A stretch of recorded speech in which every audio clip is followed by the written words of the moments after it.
What's up, Youth Online? I've got Taylor and I've got Ephraim. We are going to share a couple things that you need to know about youth coming up in the next couple of weeks. First off is this. We've got United Night 1 week away. You're not going to want to miss it. It's November the 22nd.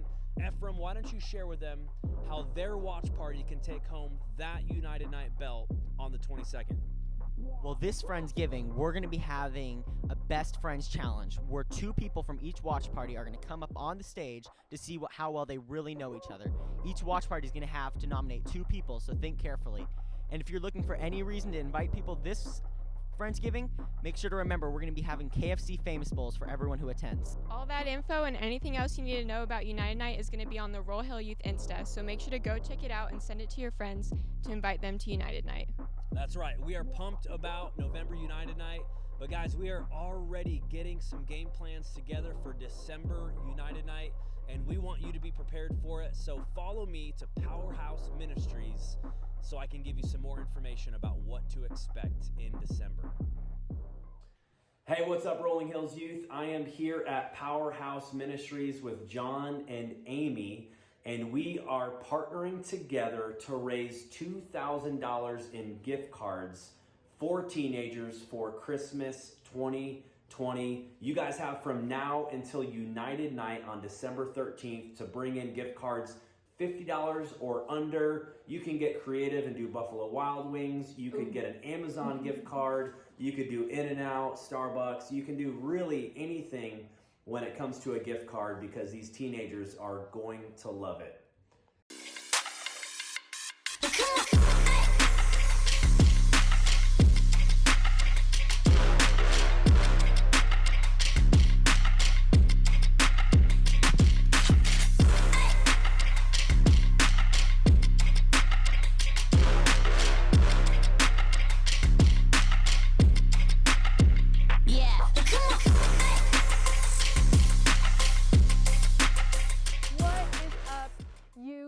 We are so excited to be on week 3 of our Friendsgiving series. The first week, we looked at what it means to be a neighbor. And last week, we talked about how to choose good people to surround yourself with.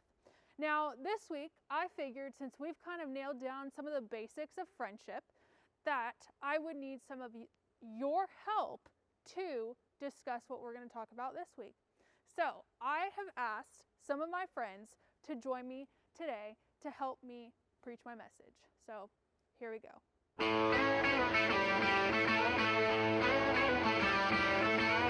What is up, y'all? How you guys feeling? Feeling good? Yeah?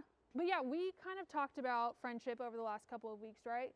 And as I was thinking of my message this week and kind of praying through it, I thought to myself, first of all, as much as I'd love to think that y'all really want to listen to Dan and I talk, probably not the case for the third week in a row. So I figured, they probably would like to add to the conversation, which that's what I think is the most beneficial. And so here is where we are at, right? The title of our discussion today is How to Be a Good Friend 101. Back to the basics of we all need friends, but what kind of friends are we wanting?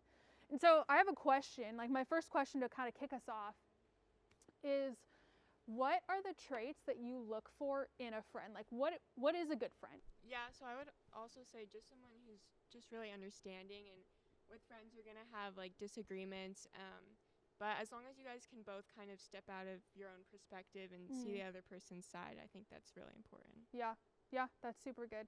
And then Taylor, would you say that you embody that as well? Yeah, I think so. I know there's times when I can get in my own head and be like, no, I'm right, but yeah, I think I am for the most part. Okay, that's cool. What else? Anyone else? What are good qualities of a friend? I think that a good friend is someone who you can always trust when other people aren't there. Yeah.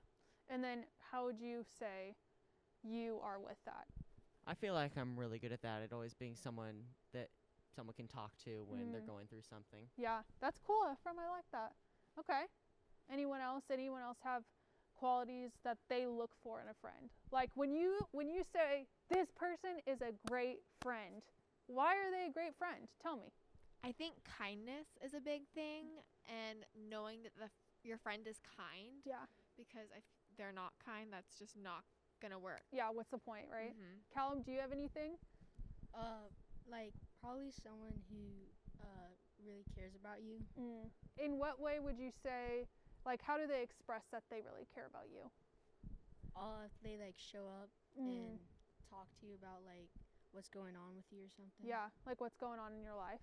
They show up for you. I think that's huge, right? So when you look at your life, would you say that you do that for your friends? I try to, but I think like I'm not always the best at it. Okay. Hey, I feel like that's just an honest response of like, yeah, I could probably do better at that. I love that. Okay, so you guys have all, kind of shared a little bit of like, okay, this is what a good friend is. Someone who listens, someone who is kind, someone who, is trustworthy, all of those things. Yes, they all make up a really good friend, and I love that. We're going to kind of talk through 5 things that I believe help make a good friend. And so in our question of how to be a good friend, the first one I think is be kind, which is a lot of what y'all have already said is like, y'all want a kind friend, which is so funny that we even have to say that because it feels obvious sometimes, right? Like, well, of course you're kind to your friend, but how many of us have actually been big jerks to our friends before? Like, I know I suck sometimes. Like, it's just the reality of it.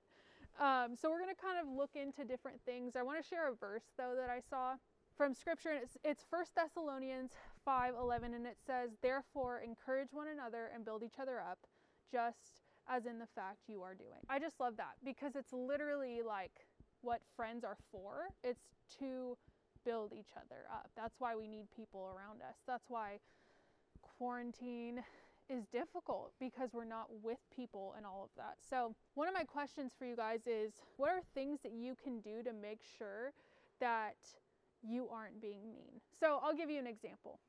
I have bad days sometimes, and I know that all of us do.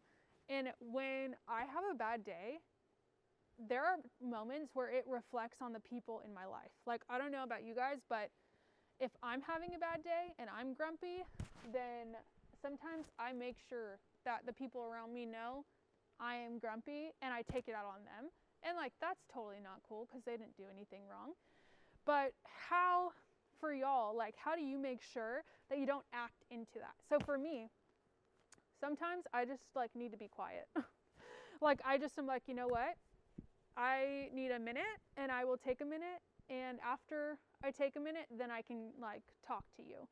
And it's not because of anything they've done. It's just because like I've had a bad day, So for you guys, when you're feeling that urge to like be mean, what are some things that you do to avoid that?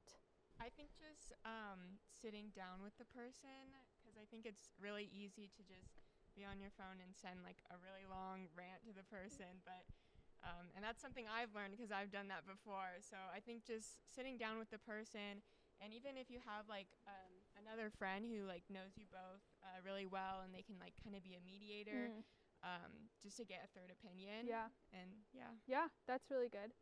I think for me, when I'm just having like one of those kinds of days and I know I'm about to go to a place with people, I just have to like pray and sort of calm myself down, stay away from people for a little bit, and then like get back into it. Yeah. But first I have to make sure I'm calmed down before I go Yes, someplace. I am the same exact way. Anyone else feel like they have a method to like help themselves from erupting on their friends or anything? Sometimes I take like an hour or 30 minutes just alone. Yes, yeah.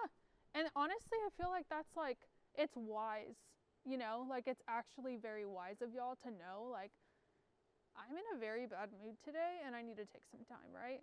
Anything else? Yeah, I think knowing when to remove yourself and even just to say to the person, you know what, I'm just having a not great day. Yeah. And if I'm taking it out on you, I'm sorry. Yeah. And, just knowing when to say that and when to remove yourself from a situation where Yeah. you know that you're going to take it out on your friend. Totally. Yes. Yeah, admitting it is good, I think, too. One of the other questions I was thinking through is, what are some kind things that your friends have done for you? One thing that immediately popped into my head is right when like quarantine hit, all me and my friends, you know, we're bringing each other little gifts and like writing special notes Yeah. of like, you know, I'm thinking of you, Yeah. or, you know, I miss you, and, you know, Yeah. dropping it by their house, even if you can't see them, to Yeah. just, you know that you're thinking of them. Yeah. Like to know that someone's there. Well, this is like kind of going off of what Grace said, but I know like sometimes my friends will just send me like random texts saying, "Hey, I hope you have like a wonderful day," or like, "I appreciate you so much." So I think it's just like the little gestures that kind of show like kindness the Yeah. most. Yeah. I think for me, it's just like when we're able to just like ask each other, hey, how can I pray for you? That just means a lot, to feel like we're on that kind of level to where we can talk to each other about that, and them just being willing to come to me and ask me about something I might not be wanting to tell them. Yeah. Yeah, that's super good. If I were to challenge you with something this week and ask, okay, what's something kind that you can do for your friend this week? Like a friend, like how can you be a good friend? What would you say you would do?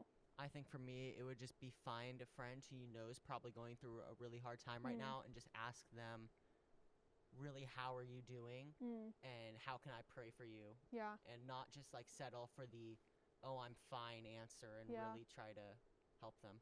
That's good.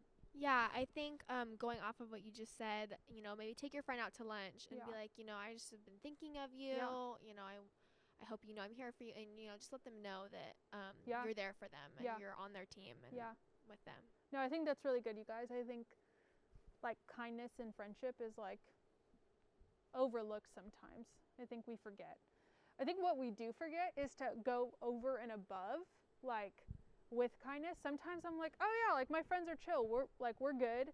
And I forget to actually like to be like intentional. Like, oh, so and so is having a hard day today. Like I could text them a Starbucks gift card because that's a thing. You know, like something like that. Or like there's a person who looks like they need a compliment. Maybe I'll give that to them today. And it's so funny how easy it is, but how often we forget, right? The next thing that I think is huge in friendship is being reliable. So be reliable. Proverbs 18, it says, one who has unreliable friends soon comes to ruin, but there is a friend who sticks closer than a brother. Have you guys ever had a moment where, or a time in your life where you needed a friend and that friend showed up for you? Well, when I was transferring from like regular school to homeschool, I wasn't getting as much social interaction. I just remember I had a couple of friends who were really like there for me in that time, and were making sure that we hung out. That way I could like, we really like, our friendship really grew in that time. Yeah. Because we were just like always there for each other, talking about everything, and it was a great time. Yeah, what did that mean for you in that It meant season? the world for me. Like, Yeah. I needed that at that time, and that was like everything. Yeah, that is huge for your friends to like stick that out and like be there when they don't have that like school to like keep you as friends. You know, like the like in yearbooks and stuff, like the whole hags like, oh, have a great summer, and then you're like, cool, I'll hang out with you this summer, but you never see that person, and you're like, we're friends at school, but we're not friends in real life. That's cool. Like that speaks volumes of those friends because they're not just friends at school. I know just like one friend in my life, she's really good at showing up, and I'll ask like a lot of my other friends to like go do something with me, and they'll say, oh, I'm busy today, but I know this friend, she like always comes and she always wants to talk, so I think she's a really good example of that. Yeah. Just showing up. Dang, that's so cool.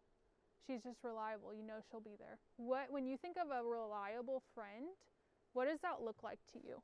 Like, instead of just like saying, hey, let's get together sometime, being intentional about it, and like coming back throughout the week, and not just like at the beginning of the week on Sunday saying, hey, let's get together, and then both of you guys are like, okay, yeah, let's do it, but like actually the next day being like, okay, so when are we doing this? Yes. And being intentional about it. Yes, that is so good.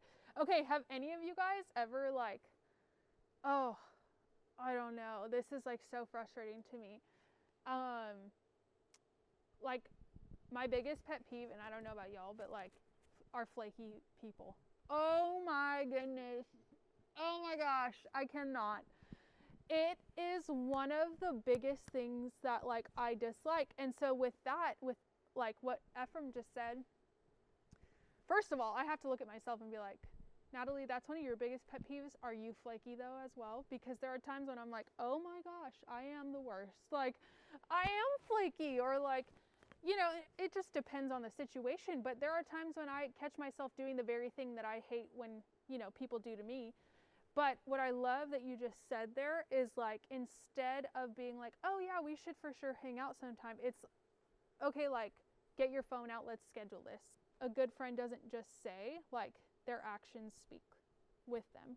I think even it can be becomes so easy to be like, oh, I'll see them at school and I'll just check in with them there, or I'll see them at church or at work or whatever. To make sure that you spend time with them outside of, you know, the everyday that you'll see them. Yeah. Because it can become so easy to be like, oh, I see them every day at doing this thing, but to make special time to like just go out and just like focus in on them. Yes, I love that. For instance, we've got watch parties, right? Like, everyone watching this now is sitting at a watch party. For the most part, there are some online viewers, and that's freaking awesome as well. But everyone is sitting at some sort of watch party. And, you know, how difficult it is sometimes for like us to be at a watch party and to get this like really cool connection there. But throughout the week, it's like, where did that go, right? And so I think one of my challenges for us, and even people at a watch party right now, is like, okay, like, we love watch parties on Sunday nights, but how can we take watch parties and make them more so an everyday thing rather than just a Sunday night thing? What does it look like to be reliable to someone at your watch party, not on just a Sunday night? Because I think that that's what Jesus intended. Like, when he talked about community, he wasn't talking about a once a week deal. I would ask you guys, like, what does it look like to be reliable to someone at a watch party? I know last week, me and my friends from the watch party, we made sure to where I don't see them at school. So I'm like, hey, let's find a time this week to make sure we got together. And so we made sure we got together that week, where I was like texting them. We were texting every day to make sure we could find a time, because we're all really busy. Yes. And finding a time so we could get together. Dude, that's actually awesome. Like, I love hearing that stuff. I'm like, oh, I don't get to hear that often. That's cool. Yeah, I think even, you know, even if you can't get together with everyone, to even just be like, you know what you said, you know, at watch party this week, I really took that to heart, and, you know, I'm praying for you. Or I'm, you know, God put me on my heart today, and, you know, I'm really thinking about you. And I'm here for you. So maybe even just like a text message. Yeah. I feel like I go to the watch parties a lot, but there's still people that I like don't know their names. And so I think it's like really easy for us to like stay in our little groups, but I think if you just reach out to someone and like just ask them their name and ask them like, hey, what's your phone number? And then afterwards be like, hey, like, it was nice meeting you, and just kind of like communicating throughout the week. Yes, I love that. The next one that I was kind of thinking through was being communicative, which literally means like talking through things with your friend. This, you guys, is also one of my largest pet peeves, because it's so frustrating when a friend has something that is bothering them about you, but they have never told you about it. I'm like, how am I supposed to know? Like, how is anyone supposed to know about that? You can't. So one of the verses that I love is, it's Matthew 18:15, and it says, if your brother or sister sins, go and point out their fault just between the two of you. Don't do that in front of everyone else. That's horrible. If they listen to you, you have won them over. But if they will not listen, take one or two others along, so that every matter may be established by the testimony of 2 or 3 witnesses. Basically, take like a mediator and just make sure that everyone gets their junk on the table, so that you have an even playing field, right? And then it says, if they still refuse to listen, tell it to the church. If they refuse to listen even to the church, treat them as you would a pagan or tax collector. Okay, here's the deal. This is what I like find frustrating sometimes, is that instead of going to the person that we have the problem to, how many times do we go to other people and then we start gossiping about people? It is insane. And what for? You know, like, why do we do that? One of the things that I want to ask right now is, have you ever been, you know, through something with a friend, like an argument or, you know, disagreement, misunderstanding, and how did it get resolved, or did it not get resolved? Like, what did a situation like that look like for you? So I have a example from my life, and I have a friend who we kind of have a lot of disagreements, and we've gotten better over time, but at first, like, we would always get mad and we'd end up sending like really long texts to each other, just not saying not very nice things. But I think we've grown over time, and now we actually like sit down and talk about it, which has been way more productive. And then also something that I'm not good at is if my friend says something that like doesn't sit right with me, I like won't bring it up. But I think if you just address the situation right away and say, hey, that hurt my feelings right then they'll be able, they'll know what you're talking about. They'll be able to like change that. Yes, I think that is so huge. Oh my goodness. I've had arguments with friends that like, unfortunately, didn't get resolved, you know? And like, that's kind of a part of life sometimes, where like there are things that we can work through, but there are things that, you know, dependent on you or the other person, maybe you can't work it out. So one time I was hanging out with my friend like way too much every day, and like we kind of just got sick of it, like sick of each other. Yeah. And like we had to take a break for a while. Yeah. And then come back to it. Yeah. And did it help that you guys kind of separated yourselves and then like work it out? Yeah. That's cool. Taylor, you talked about how sometimes things are said and it's hard to say in the moment, hey, you hurt my feelings. Okay, this is something that I feel like is super interesting, because as I've seen people grow up, I feel like we see this loss of childlikeness. As a child, when you get hurt, you usually cry about it, right? You fall, you get hurt, you get scraped, it hurts you, and so you react to it, right? Or if someone does something to you and hurts your feelings, you usually say, oh my gosh, that hurt my feelings, right? As adults, we are taught, or as you grow up, you are taught, like, don't do that because you'll get made fun of. Like, I don't know about you guys, but as a kid, when I would be like, oh, that hurt my feelings, I'd get people being like, you're such a baby. Or like being like, oh my gosh, like you took that way too personal or whatever. And so you kind of start feeling embarrassed to share that hurt your feelings. And even as an adult, like I am a 26-year-old woman, and it is still hard for me to be like, hey, that hurt my feelings, you know, like it just is. It's hard. How do you muster up the courage to say, that hurt my feelings? Like, what do you guys do? Do you do that? Or do you just kind of keep it to yourself? I would say I'm really bad about dealing with it. And I'll like be like, oh wow, and I go home and I think about it and I work it up in my head. And then maybe later I'll talk about it. I think it's really important to make sure you kind of deal with it in the moment. So that it's like, this that just happened hurt my feelings, versus like, oh, a week and a half ago when you said this little thing, it really hurt. You know what I mean? Yes. And they're going to be like, what? We've moved on from this. Yep. Because then it builds. In the moment. Yes, it builds up. And it builds up in your own head. Yes. Ephraim? For me, whenever I like have to deal with something like that, I always do it in like a chill way, where it's like, I don't really let them know that it really was really offensive or something like that. I'll just be like, sort of joke about it and then play it off. Because it's a defense mechanism, because you don't want to get hurt more. So there's one time where my friend invited me to go do something, and like I kind of moved on to what he wanted to do. Like we had different interests now. And so like I wasn't completely honest in what I was doing and why I couldn't come. Oh, that's super interesting. How many of us have done that before? Like where you're like, I just like, sorry, I'm feeding my cat who like I don't even have. Oh my gosh, that's so real though. Has it been hard for you to be honest in friendships before? Sometimes it's hard when you don't know if you like know that when you're talking to them, they might tell someone else. It's like, do you trust them to tell your other friends, or is it going to be you can kept? Trust who it's just between you two? Yes. Yeah. I feel like that's a big thing. Yes, Taylor?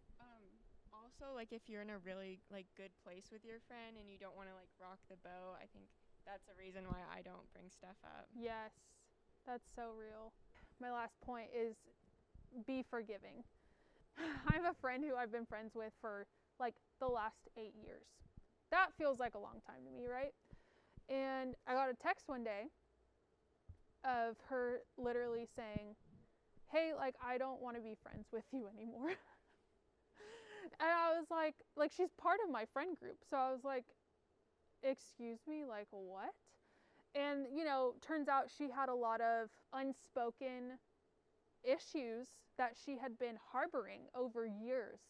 Like, she had been keeping a ledger. Don't do that, first of all. Like, do not keep a ledger of things that your friends have done and that you've never brought up, because, like, that just is going to be awful for your friendship. So she basically, like, had all this stuff that had been bothering her for years, but she had never once said anything about it, ever. And then she just came one day and was like, hey, I don't want to be friends with you anymore. And I think, to me, like, first of all, that's why you communicate, like, 100%. That's why you're honest. That's why you're reliable, all of those things, right? Well, for me, that was super hard, because it's like, there was no, I mean, after she sent something like that, like a text to me that kind of described that, she never responded. So there was no, like, resolving it, you know? And for me, I'm having to work through now letting go and forgiving that person, where I have totally, like, yeah, sure, I have not been a great friend at times. Like, I'm fully aware of that, and I'm like, dude, I'm so sorry. Like, I haven't. But it's hard to forgive people who, like, you don't understand sometimes. And, like, in friendships where, you know, there are friendships where you forgive someone and it's like, y'all work it out and it's great, right? And then there are friendships where you have to forgive for yourself and not so much for that person. And so forgiveness, in my case, doesn't look like, you know, releasing her for her. It's more so, if I release that forgiveness for her, or like for me, I feel free. Like, because right now I'm trapped in this, like, bitterness, like, oh, my friend didn't want to be friends with me anymore. I'm so upset. I'm so angry. And when you really think about it, it's only causing me pain and me hardship and me anger and frustration. But she gets to go and live her life, right? So I think for us, like, being forgiving, yes, it is to the friend that's right in front of you that you want to work things out with, but it's also to the friend that maybe it is time to, like, let go of. And it's saying, like, I'm not going to stay angry. I'm not going to stay bitter, but for myself. Because if I don't, I'm going to reap that, like, anger, deceit, bitterness, all that nasty stuff, right? Have any of you had an experience where you've had to either, you know, forgive a friend and let them go? And if so, what has helped you do so? Or have you had to forgive a friend and then, like, mend that relationship, and what has helped you do that? I had a friendship where we had to kind of make amends, and I think what helped me the most was just, once we addressed, like, our issues, it's just like, you don't have to forget those issues, but just letting them go, like, and looking to the future. And if they continue to, like, make those, like, same choices or actions, then at that point you can, like, reevaluate and say, is this really worth it? Is this really worth my time? But I think just making sure you're looking towards the future and just staying present in those moments with your friends and not looking back on past situations. Yeah, that's super good.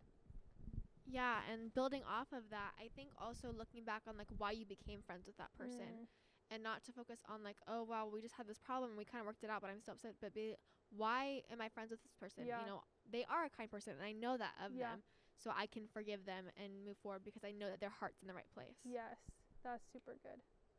So to kind of close this up, wrap this up, in what areas do you feel like you could be a better friend? I feel like I tend to dominate conversation where I'll talk about me a lot, so I need to sort of let go of that and make sure I'm having a conversation where I'm not just, like, dumping a bunch of information. That's very self-aware. That's really good. What else? I'm terrible at texting my friends back. And they know that, like, they'll text me a day and I'll get back to them, like, 3 days later. And I don't even know, like, why, but it just happens.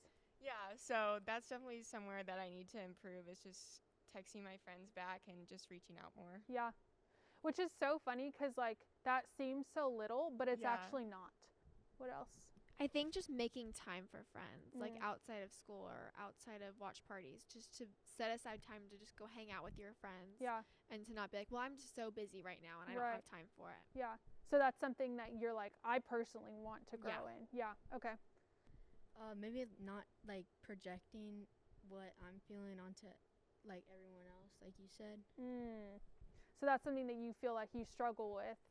So what's a way that you're going to try, like, let's say this week, to avoid doing that? I mean, yeah, probably just like take a while to recoup and then come back to it. Yeah, that's super good. I love that. Communication probably. Like, I text my friends back, but it's not like, it's normally not important stuff. Oh, like, yeah. If my friends are going to communication probably. Like, I text my friends back. First of all, but I it's really not like, appreciate you all for like it's normally not just coming and having a stuff, but like if my conversation, and I friends are think going through that something, for all of us, maybe it's probably help more them helpful more to and kind of talk be to like them. reminded, like I can be a better friend. These are the ways that I can do so.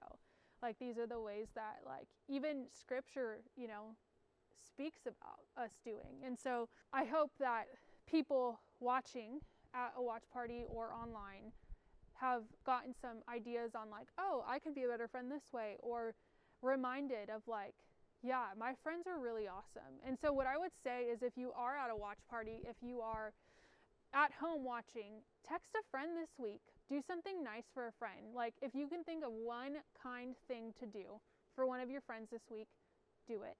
And then on the flip side, if you could think of an area that you could use some growth in friendship, then also choose to do that this week. Just one thing. It doesn't have to be anything crazy.